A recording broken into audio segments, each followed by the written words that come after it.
Iniimbestigahan ng Philippine National Police kasama ng Presidential Anti-Organized Crime Commission ang posibleng kaugnayan ng bagong diskubring scam farm sa Porac, Pampanga sa nauna nang ni-raid na Pogo Hub sa Bamban, Tarlac.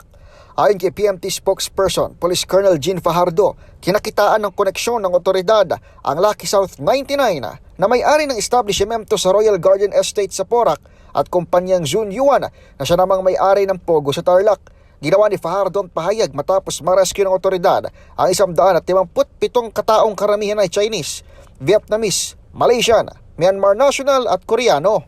Habang papatakas sa mga ito sa bahagi ng Angeles City, noong Hunyo 4, nabatid din na reklamo ng ilan umanong dayuhang biktima ang Lucky South 99 dahil sa umano'y pambubugbog, sexual abuse at iba pang human trafficking activities.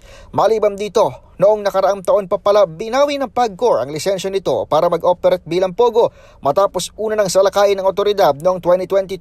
Sinibak na ng Philippine National Police ang hepe ng Porac Municipal Police Station habang sinisiyasat kung bakit nakapag-operate pa ang tinatawag na scam hub kahit wala itong kaukulang permit.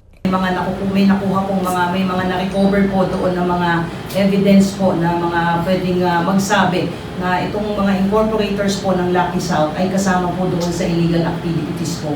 Samantala, hanggang sa mga oras na ito, hindi pa tuluyang napapasok ng otoridad ang higit sa 5 hektaryang compound sa Porac matapos bawiin ng Malolos Municipal Trial Court ang search warrant, bagay na in-apply na umano at susubukan ulit isilbi ng Criminal Investigation and Detection Group.